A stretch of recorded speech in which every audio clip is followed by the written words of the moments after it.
सारा सबमिट करने की बात थी। वो आपका सबसे बड़ा हित है, ऐसा माना जाता है। लेकिन एक और भी बहुत बड़ी बात है कि जो आपको गुस्सा दिला दे तो ये मान लें कि वो आपको अपनी कठपुतलियों की तरह आपको यूज करता है। तो हो सकता है कि मैं आपको गुस्सा दिला दूँ या आपकी गलतियों पर टोकने के बाद आप समझो मैं आपका हित है। दोनों बातें हो सकती हैं, वो आपके ऊपर है। मेरा ये मानना है कि जितनी भी बातें राजेंद्र जी ने कही हैं ये बड़ा वाइड कैनवास है और ये इमोशन की बड़ी प्राइमरी स्टेज है। पहली बात तो ये कि किसी चीज़ को देख के आप में इमोशन पैदा होते हैं ना, कि किसी गुस्सा आता है, कोई बचाने की कोशिश करता है। हर चीज़ के पीछे रूट कोज है। राजेंद्र जी ने जो पॉइंट कहे थे मैं स्पीड में कर देता हूँ। एक तो उल्टा ले रहा हूँ, लास्ट में आपने कहा था किसी का दर्शन भी पूरा नहीं है। मेरा ये मानना है कि आप ओशो के, मार्क्स के, किसी के दर्शन की बात करते हो तो आप उसको जब समझ पाते हो जब ओशो हो जाते हो। ओशो को समझने के लिए ओशो को होना जरूरी है, मार्क्स को समझने के लिए मार्क्स के इतना नजदीक जाना जरूरी है जो उसकी परिस्थितियाँ नहीं है। जब आपको पता लगता है वो कितना बड़ा दार्शनिक था या सारी बातें नहीं। पहला सवाल था आपका कि व्यवस्था की जवाबदेही कैसे शुरू हो। तो मेरा ये कहना है कि व्यवस्था जिसके लिए है वो उसके प्रति पूरी जवाबदेह है। ये आपको गलतफहमी है कि व्यवस्था आपके लिए है। नंबर 2, आपने कहा कि कुछ करके दिखाना होगा, उसके बाद पब्लिक आप में विश्वास कर लेगी। रामदेव जी का एग्जाम्पल दिया था। मेरा मानना है कि रामदेव जी ने जिस सब्जेक्ट पे काम किया है, जिसमें उनकी स्पेशलाइजेशन है, उसमें कहीं कोई दिक्कत नहीं आई है। जहाँ तक योग का मामला है, जहाँ तक उनकी मेडिसिन का मामला है। जब पॉलिटिक्स में आया तो शायद उनकी स्टडी नहीं है या वो सीख रहे हैं, वहाँ दिक्कत है। तीसरा बात थी कि जनता आपका साथ क्यों दे। जनता आपका साथ देगी क्यों का कोई मामला नहीं है। चाहे आप बाबा रामदेव के साथ चले जाओ, चाहे आप सोनिया गांधी के साथ चले जाओ, छोटा के साथ चले जाओ, चाहे सीताबाई बाबा के साथ चले जाओ, चाहे संजीव मदद के साथ चले जाओ, जनता की चिंता ना करो। फैक्ट के साथ प्रशासन से बात करें तो प्रशासन बाध्य होगा। आप ये कह रहे थे कि हम कोई फैक्ट लेके जाए ना कि ये 15 मिनट लेट आया या 10 मिनट लेट आया। मेरा मानना यह है कि प्रशासन को फैक्ट्स के बारे में पूरी जानकारी होती है। वो बाध्य कब तक होगा, उसके लिए एक ही कारण है कि आपकी ताकत के कारण वो बाध्य रहेगा। और जब तक आप फोर्सफुल हैं तब तक वो बाध्य है। जैसे आप थोड़े से ढीले हुए वो बिल्कुल पोलाइट हो जाएगा। बंसीलाल का एग्जाम्पल है कि जब तक वो रातों लोग खड़े होकर बात करते हैं, रात 8 बजे डीसी से बात करता था वो, तो इंडिविजुअल के ऊपर डिपेंड करता है। आपकी संस्था की फोर्स करती रहेगी तो बातें रहेंगे, जो आप क्या करते हैं। मैं केवल एक ही बात से सहमत हूँ, पहले उसको बता दूँ। जो आपका ट्रेनिंग प्रोग्राम था और जो 1 महीने में एक मूवी का था, उसके लिए मैं बिल्कुल पॉजिटिव हूँ। सरकारी स्कूल जानबूझ के ऐसा माहौल बनाते हैं कि निजी स्कूलों को बढ़ावा मिले। सरकारी डॉक्टर इस तरह का माहौल बनाते हैं कि सरकारी प्राइवेट हॉस्पिटल को बढ़ावा मिले। तो आपको इस रूट काज में जाना पड़ेगा, क्योंकि तनख्वाह तो किसी और चीज़ की मिल रही है, वैसा करते क्यों है। और रूट काज के मामले में आप जाते भी हो, आरटीई के मामले में जाते हैं। अपने खुद ने बोला है कि आपको गहराई से सोचना पड़ेगा कि कोई स्कूल ऐसा 1960 से करता आ रहा है, लेकिन कुछ लोग मानते हैं कि नहीं, जबरदस्ती करते हैं पीजीडी के साथ, स्कूल के साथ, भाटों के साथ। ये डिफरेंस आप में और नातियों में इसलिए है कि आपने उस सब्जेक्ट में गहराई से काम किया। ऐसा ही आपने पोस्ट ऑफिस के बारे में भी कहा था। और एक अगला सवाल खड़ा किया था आपने कि मेरा ये मानना था कि गांधी ने, लेनिन ने, मार्क्स ने, भगत सिंह ने कभी ऐसा कोई काम नहीं किया जो इस मीटिंग में बात की जा रही है। उन्होंने जर्नल रूट कोज को पकड़ा था, वहां से काम शुरू किया था, स्टडी करने के बाद, जिनका मैं नाम लिया। आपने ये स्वीकार किया कि आप अपने बच्चों को भी ऐसा नहीं बनाना चाहते। ये बात है ना कि आप बनाना चाहते हो, इन जनरल ऐसा नहीं होता। आपने एक एग्जाम्पल दिया था उनका, क्या प्रशांत भूषण और उनके फादर का। तो ये बड़ी सोचने की बात है कि ऐसा क्यों नहीं करना आते, यहाँ रूट हो जाए। यदि आप इसको जान पाओगे तो इन जनरल समस्याओं को भी जान पाओगे। और सरप्लस समाज को देख, किसका नाम लिया था आपने, भारत जी का किसका नाम लिया था। बड़ा सवाल तो ये है कि सरप्लस एक्यूमुलेट क्यों किया जाता है, समाज को देने के लिए किया जाता है तो एक्यूमुलेट ही ना करता। समझ पा रहे हो ना बात।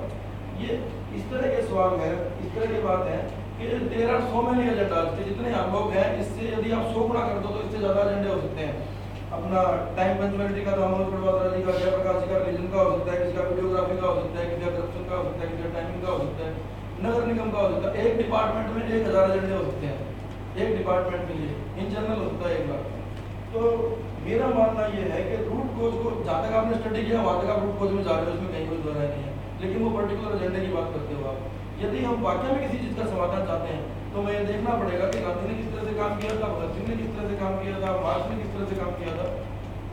उन्होंने इस तरह से तो नहीं किया। और ये भी मुझे पता है कि आप लोग नहीं रुकोगे, आपको ऐसा करना ही चाहिए और आप ऐसा करोगे। जिस तरह के आप एग्जाम्पल दे रहे हो, इस तरह के मॉडल में तैयार करता रहा हूँ। संजीव मदद इसका एग्जाम्पल है, संपत सिंह इसका एग्जाम्पल है, दलवीर किरवारा इसका एग्जाम्पल है, जो मेरी लेबोरेटरी में तैयार हुए हैं, सक्सेस हुए हैं। और अभी आने वाले टाइम में 1 महीने में 2 और इस तरह की एजेंसी आ जाएंगी जो आप बातें कर रहे हो वो उनको इम्प्लीमेंट करेंगी। लेकिन वो एक प्लानिंग के तहत है, इनका उद्देश्य ये नहीं है। वो संजीव बता सकता है जो जिस तरह की बात है। तो गहराई से सोचने की बात है कि जो आप करना चाह रहे हो क्या वो करने लायक है, पहली बात। और क्या उसके करने से कितना फर्क आता है। जैसे आपने कहा कि आप ये उम्मीद मत करना भी मैं 2 तरफा रहूंगा, जिस दिन छोड़ दूंगा उस दिन छोड़ दूंगा, जब तक कर रहा हूँ ईमानदारी से करूंगा। ये जो आपने कहा है ना, कि ये गारंटेड है कि ये चीज़ चलती रहेगी और आप छोड़ दोगे। वो चाहे आप मरने पे छोड़ दो, चाहे आप 20 साल बाद छोड़ दो, चाहे आप 2 महीने बाद छोड़ दो, इतना ही है। शहर की जीवन शहर हम लोग भी इसको बनाए रख सकते हैं। व्यवस्था इसको मृत शहर बनाना चाहती है। बड़े हैं टाउन शहर में, शहर मेट्रो में, वो मृत होते जाते हैं क्योंकि संघर्ष जो है व्यक्तिवाद और सामूहिकता में। हम यहाँ बैठे हैं सामूहिक में, और जो पूरा सिस्टम जो चल रहा है वो व्यक्तिवाद पे है। वो इतना हद तक व्यक्तिवाद पे है कि आपकी बीवी की और आपकी अलग गाड़ी है। ये बहुत साधारण बात है, आप समझ सकते हैं। यही संघर्ष है। दूसरा, इसको जीवंत बनाने के लिए हम क्या कर सकते हैं? संगठन कैसा हो? मास्टर जयप्रकाश ने उसके बारे में बात की, बहुत ही संक्षिप्त में मैं कहूँगा कि मैं उनसे सहमत हूँ। बिल्कुल नॉन हेरेरिकल संगठन होना चाहिए, सीढ़ीदार नहीं होना चाहिए, उसमें कोई प्रधान ये वो कुछ नहीं, बराबर का संगठन जैसा चल रहा है ऐसा ही एक नॉन फॉर्मल सा, तो सबके बेशक अलग अलग एजेंडे हो, एक एजेंडे पे स्पष्टता हो, एक हो उस पर कार्रवाई हो, जैसे अब सिविल हॉस्पिटल में चाहिए। और इस रूप में हम एक मॉनिटरिंग एक कमेटी हो। फिर इस बात की जब हम लोग कल का आंदोलन चल रहा था तब भी हमने बात रखी थी कि सिविल हॉस्पिटल को मॉनिटर करने की एक सोशल ऑडिट करने की एक कमेटी हो सकती है, सिटीजन कमेटी।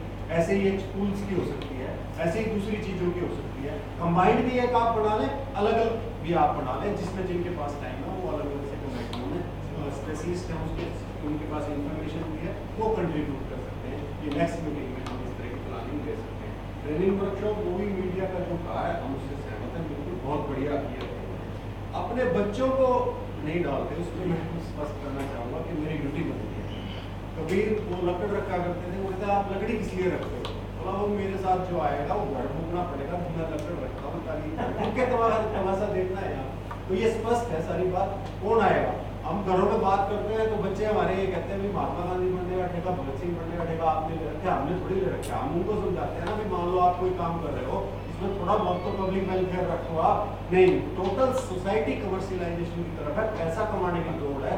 उस माहौल में हम अगर हमारे बच्चे हमारे साथ आते हैं तो बहुत बड़ी बात है। नहीं आएंगे वो, यही इसका रीजन है कि हम सिस्टम से लड़ रहे हैं, यही इसका रीजन है। दूसरा, जो बहस आप लोगों की चलेगी, बहुत लंबी चलेगी, हमें भी उसको मजा आएगा, हम लोग भी सब उसमें कंट्रीब्यूट करेंगे। उस पर मैं एक पॉइंट कह के और अपनी बात कि जो पिछली सदी का जो दौर था वो सारा का सारा डेमोक्रेसीज का, क्रांतियों का दौर था। उसके बाद क्या व्यवस्थाएं बनी? उसके बाद व्यवस्थाएं बनी नेशनलाइजेशन, चाहे वो सोशलिज्म के नाम पे हुआ हो, चाहे वो डेमोक्रेसी के नाम पे अमेरिका में हुआ हो। गवर्नमेंट के ऑर्गेनाइजेशन, बैंक नेशनलाइज, सब सर्विसेज नेशनलाइज। आज का जो दौर है वो प्राइवेटाइजेशन का है। आज का जो सिस्टम है, आज का जो दौर है, चाहे वो डेमोक्रेसी अपने आप को कहता हो, चाहे वो सोशलिस्ट डेमोक्रेसी कहता हो, जनवाद कहता हो, कुछ भी कहता हो, वो दौर प्राइवेटाइजेशन का है। चाहे वो बेशक साम्यवाद ही क्यों ना कहता हो, चाहिए सारा का सारा दौर प्राइवेटाइजेशन का है। इसके मूल में है कि सेल्फिशनेस इज ग्रेट वर्च्यू। आदमी का स्वार्थ है, उसको वो सर्विस हैंडल कर दो और वो उसको बढ़िया सर्विस देगा, क्योंकि उसका अपना स्वार्थ है, उसका प्रॉफिट उससे जुड़ा हुआ है। तो ये जो संघर्ष है, जो प्राइवेटाइजेशन के खिलाफ संघर्ष है, जो सिविल हॉस्पिटल को बचाने का संघर्ष है, जो सरकारी स्कूल को बचाने का संघर्ष है, जो जल जंगल जमीन को बचाने का संघर्ष है, वो आखिर है क्या?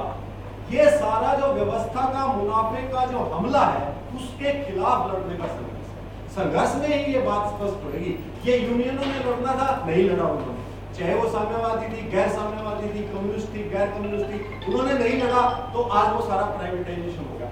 आज सबसे बड़ा जो व्यवस्था जो चीज कर रही है वो आउटसोर्सिंग कर रही है, वो प्राइवेटाइजेशन कर रही है, क्योंकि उसके मूल में उसका ये है कि उसका अपना संकट इस चीज से दूर हो सकता है।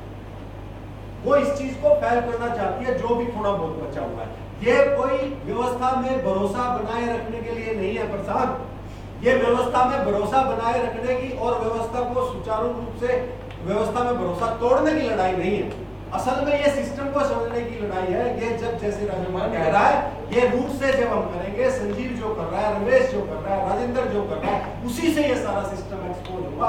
आज यही लड़ाई है, ये बहस चलती रहनी चाहिए, आगे भी चलेगी, हम भी इसमें पार्टिसिपेट करेंगे। धन्यवाद।